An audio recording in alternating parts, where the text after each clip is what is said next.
La bonne info, c'est à la bonne heure sur GTV. Bonsoir à toutes et à tous. Merci de suivre l'actualité de ce mardi 29 octobre 2024. Donc voici les titres.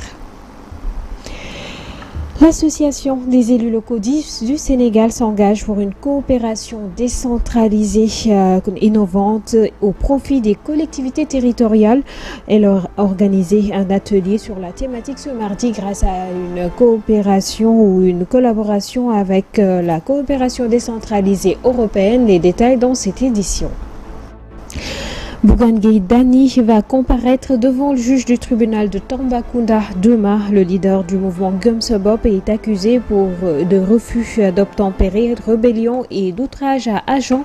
Il a été arrêté lundi dernier. Un délai de jugement qui, selon le journaliste analyste politique Bachir Fofana, sème le doute sur les motifs de son arrestation. Son analyse dans cette édition. Vous aurez également la page campagne dans ce journal qui reviendra sur les premières déclarations de certains candidats assez provocatrices, menant parfois à des scènes de violence, faisant d'ailleurs réagir la société civile pour alerter et les autorités pour sévir. Plus de détails dans cette édition. Et puis sport, Ballon d'Or 2024, Rodri succède à Lionel Messi. La cérémonie de remise du trophée s'est tenue hier au théâtre du Châtelet et a sacré le joueur espagnol alors que le grand public, bien plutôt le grand favori de cette édition était l'attaquant du Real Madrid, Vinicius Junior. Plus de détails dans cette édition que nous allons développer juste après ceci.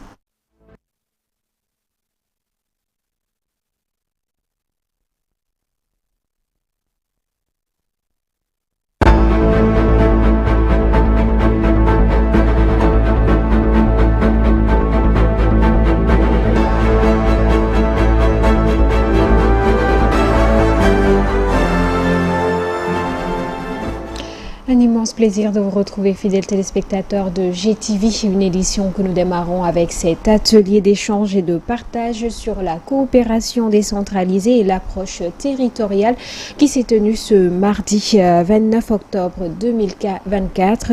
Une rencontre organisée par l'Union des associations des élus locaux du Sénégal et les acteurs de la coopération décentralisée européenne. Cette activité d'une importance capitale vise à promouvoir une coopération décentralisée innovante au profit des collectivités territoriales. Voici quelques propos recueillis par Ndella Ndiaye et Serignan.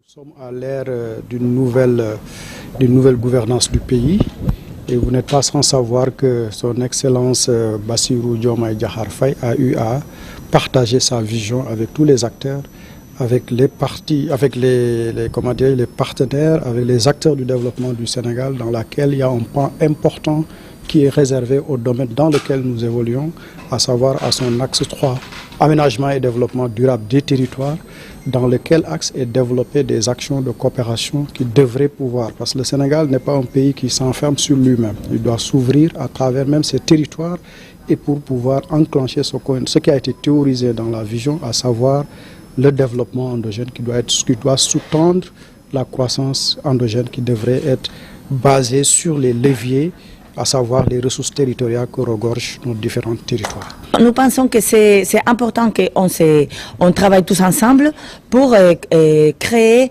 les synergies entre les deux parties. C'est-à-dire qu'on puisse avoir la coopération des centres décentralisés en Espagne. L'Espagne est un pays très décentralisé avec un système de coopération divers et inclusif qui réunit non seulement la coopération de l'État mais aussi des régions et des petites mairies. Et on se met ensemble avec les autres communautés, régions et de l'Union européenne et nous travaillons ici au Sénégal avec ces mairies ou ces communautés pour qu'on puisse être plus près des besoins des citoyens et pour atteindre les développements et la stabilité ici au Sénégal. Le ministre de l'Énergie, du Pétrole et des Mines, Birame Souleye Diop, a représenté le Premier ministre Ousmane Sonko au lancement de la campagne de communication sur les économies d'énergie à l'Agence pour l'économie et la maîtrise de l'énergie AME. Cette cérémonie s'est tenue en présence de la directrice Mamkoumba Ndiaye, une campagne de communication sur les économies d'énergie qui s'inscrit donc sur le programme de réduction des dépenses de l'État.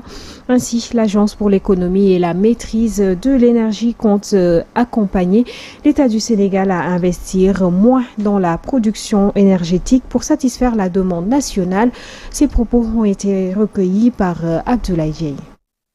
Qui parle de ressources nationales, parle également de ressources qu'il faut préserver, parce que ces ressources aussi ne sont pas infinies et ces ressources aussi, pour leur exploitation, nécessitent des investissements, nécessitent des emprises foncières et nécessitent beaucoup d'autres dispositions. Alors qu'aujourd'hui, en intégrant l'économie d'énergie de bout en bout dans le système énergétique national, on arrivera à optimiser tous les investissements qui devront être consentis au secteur, tous les investissements qui devront être mobilisés pour la production d'énergie et tous les investissements également qu'il faudra mettre en place pour l'accès universel à l'électricité. Avec la vision 2050, nous travaillons à avoir un Sénégal souverain, juste et prospère. Mais un Sénégal juste, c'est un Sénégal d'équité, un Sénégal d'égalité des citoyens. Et nous devons travailler à faire comprendre à ceux-là qui vivent dans des zones où il y a l'énergie, qu'il y a quelque part des Sénégalais qui 7 jours sur 7, 24 heures sur 24, n'ont pas accès à l'énergie. C'est un bien qui irrigue notre vie, qui produit des effets sur l'économie, qui permet de travailler jusqu'à des heures tardives, qui permet d'avoir des économies d'échelle. Mais il y a des populations qui en sont privées, qui aujourd'hui n'y ont pas accès. Maintenant, faire comprendre à tout le monde que même si on en dispose, il nous faudrait peut-être nous mettre dans les conditions pour comprendre l'utilité qu'il y a à économiser. Cela nous pousse à promouvoir cette activité-là, qu'il faudra que nous tous nous mettions à essayer les gestes d'économie. Poser la main sur le contacteur, enlever une prise, éteindre une clim, mais des gestes extrêmement faciles, parfois lourds à produire. Mais on a vu les conséquences qu'il y a à le faire et Monsieur le Premier ministre nous engage avec l'AME, avec tous les partenaires.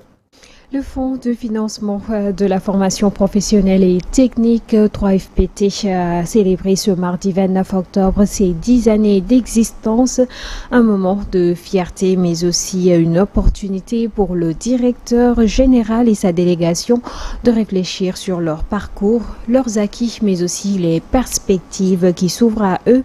Amsatou Gano et Boubacar Diagne. Le 3FPT, qui a célébré son 10e anniversaire le 29 octobre, s'engage à promouvoir la formation professionnelle et l'insertion des jeunes dans le monde du travail. Lors de la cérémonie, le directeur général a souligné les 3 objectifs principaux de cette structure. Depuis sa création en 2014, le 3FPT s'est fixé 3 objectifs. D'abord, accompagner les jeunes dans l'insertion professionnelle. Ensuite, accompagner les entreprises et les organisations professionnelles dans le renforcement des capacités. Et enfin, faciliter l'accès à la formation professionnelle et technique en accompagnant les établissements publics de formation professionnelle et technique. Le 3FPT a relevé les défis en s'appuyant sur des formations innovantes et adaptées aux exigences du monde du travail en constante évolution. En termes de réalisation, les efforts semblent porter leurs fruits. Oui, en termes de chiffres, sur les 10 ans, le 3FPT a accompagné 394 922 personnes, en plus de 667 de projets financés. Oui, c'est l'idée aussi de rappeler que du 17 au 24 septembre, nous avons démarré l'enrôlement pour les BFI, bons de formation pour l'année 2024-2025. Nous avons accordé au total 9 800 bons, dont 5 000 cette année pour ceux qui vont commencer la formation.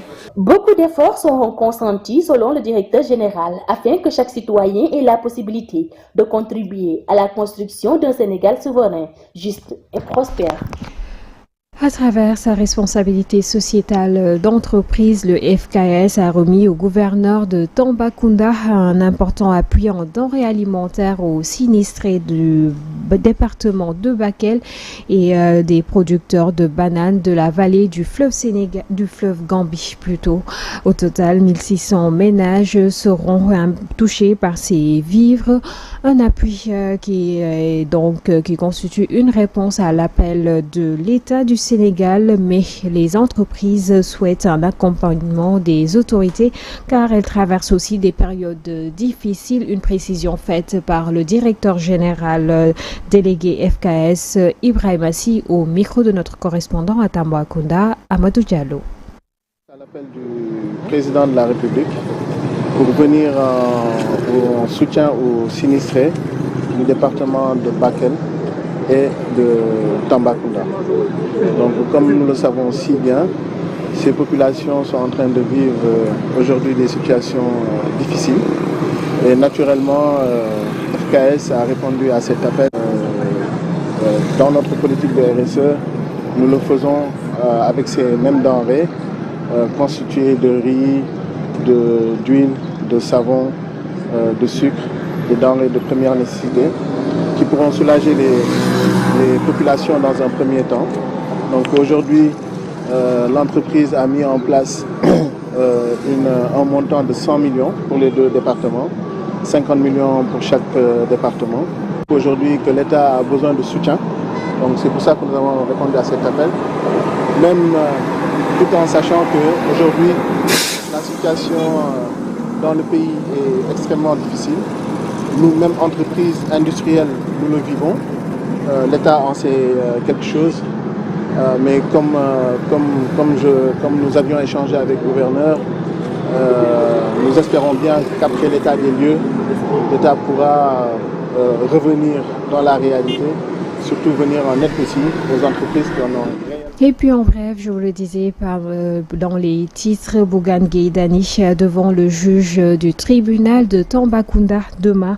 Le leader de Gumsebop, non moins membre de la coalition Sambusa Kaddu et candidat aux élections législatives du 17 novembre prochain, a été arrêté le lundi 21 octobre à Bakel pour refus d'obtempérer, rébellion et outrage à agent. Bougane Gueye Dany donc sera jugé demain en flagrant délit au tribunal de Tambacounda. Un délai de jugement d'ailleurs pour Bougane Gueye Dany qui confirmerait la tentative de déstabilisation annoncée par Barthélémy Diaz après l'arrestation du leader de Gumsebop. C'est du moins la conviction de Bachir Fofana. Pour le journaliste analyste politique, ce délai de jugement pour flagrant délit aurait pu être évité. Bachir Fofana est joint au téléphone par Aïsatouba. Ce qui arrive à Bougane Gueye Dany, c'est vraiment de l'ordre du très regrettable. Du très regrettable dans le sens où, de mon point de vue, Bougane Gueye aurait dû obtempérer devant l'injonction des forces de sécurité. Donc, je serais à la place de Bougane, on m'aurait demandé de m'arrêter, je m'arrêterai. Maintenant, cela dit, aujourd'hui que Bougane est en prison et qu'il doit être jugé le 30, moi je trouve ce délai très excessif. Donc, quand Barthélémy Diaz parle de tentative de déstabilisation, je comprends ce qu'il veut dire. Parce que en temps normal, quand quelqu'un est arrêté pour flagrant délit, la loi prévoit qu'il soit jugé à l'audience la plus proche. Mais on ne peut pas me dire qu'à Tambacounda, entre le 19, le 20, quand il est arrêté, jusqu'au 30, il n'y a pas d'audience possible. Donc le fait de décaler cette audience aussi longtemps avec une possibilité peut-être de renvoi de cette audience, donc effectivement, on peut très naturellement, si on est de cette coalition, penser qu'il y a une tentative de déstabilisation. Bougane Gueye Dany donc qui ne participe pas pour le moment à la campagne électorale pour les élections législatives. Une campagne qui a d'ailleurs démarré avec parfois des scènes de violence physique comme verbale. Une situation inquiétante pour bon nombre d'acteurs politiques et de la société civile. Alors des voix s'élèvent pour dénoncer la campagne qui continue pendant ce temps. Son bonhomme de chemin, Mame Awa Sall, est revenu sur la température de cette campagne électorale, suivant son récit. La campagne électorale pour les élections législatives anticipées du 17 novembre bat son plein dans toute l'étendue du territoire national. Pour les candidats, tous les moyens sont bons pour avoir la majorité au soir du 17. Ousmane Sonko, tête de liste de Pastef, était à Mbour ce lundi après avoir sillonné toute la localité à travers une caravane. Le Premier ministre a demandé aux Mbourois de voter pour la mouvance présidentielle afin d'avoir une majorité. Pour sécuriser la victoire du 24 mars, il faut le 17 novembre donner une victoire écrasante et éclatante au président de la République Bassirou Diomaye Faye pour qu'il puisse mettre en œuvre sa politique. Le chef du parti Pastef a aussi évoqué les problèmes liés à l'immigration clandestine et ceux du secteur de la pêche. Autre campagne, celle de la coalition Sam Sa Kaddu. La formation a subi de plein fouet la première scène de violence. Son quartier général a été attaqué et vandalisé dans la nuit du dimanche au lundi. Un acte que beaucoup d'acteurs politiques ont dénoncé. Dans le même sillage, le leader de la coalition Jàmm ak Njariñ, Amadou Ba, lance un appel à tous les acteurs politiques à favoriser le dialogue pour garantir la paix et la stabilité dans le pays. La société civile, de son côté, exprime son inquiétude face à cet scandale de violence noté alors qu'on est en début de campagne. Elle appelle ainsi le ministre de l'Intérieur à mieux garantir la sécurité publique en prenant les dispositifs nécessaires pour un bon déroulement des élections. La campagne se poursuit et réserve encore de belles surprises comme de moins belles. Entre invectives, provocations, discours de campagne, les candidats ont 21 jours pour convaincre la population afin d'avoir une majorité. Le ministre de l'Intérieur et de la Sécurité publique interpellé a d'ailleurs réagi sur cette situation ainsi que le ministre de la Justice. Ils appellent au calme et invitent les acteurs à plus de responsabilités. Suivons le résumé de leur réaction avec Aïssatou Ba.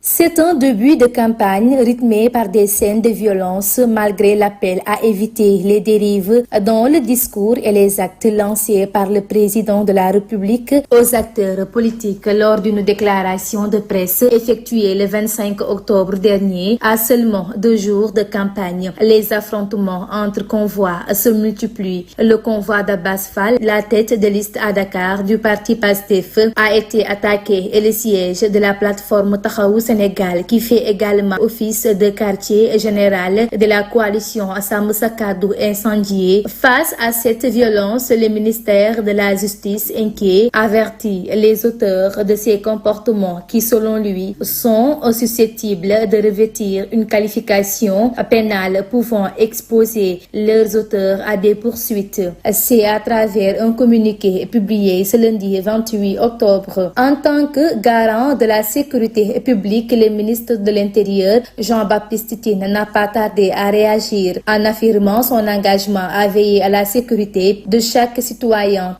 tout au long de cette période. Il a appelé l'ensemble des leaders de partis politiques et coalitions de partis à faire preuve de calme, de responsabilité et de retenue. Mais cette violence n'est pas que physique. Les déclarations menaçantes entre partis au pouvoir et l'opposition se multiplient. À la tête de liste départementale du parti Pastef, Abass Fall a appelé ces jeunes à la riposte avec munitions d'armes. Un discours qui lui a coûté une convocation à la brigade de recherche de Colobane. En attendant la suite de l'affaire, Abass Fall a fait son mea culpa et a présenté ses excuses pour ses propos condamnés de tous bords. Pour le cas du siège de Taxawu Sénégal, une enquête a été ouverte pour situer les responsables. Déjà, le vigile et 4 gardes rapprochés qui dormaient sur place ont été entendus. Et nous fermons cette page campagne pour parler de l'international. En bref, l'ONG Human Rights Watch a accusé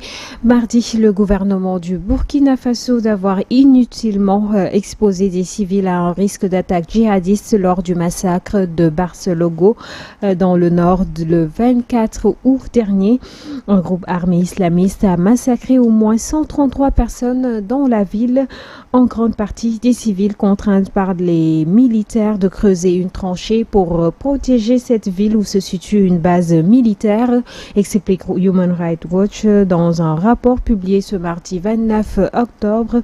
Ce chiffre établi par l'ONG grâce à l'analyse des vidéos et à des témoignages comprend des dizaines d'enfants auxquels s'ajoutent au moins 200 blessés.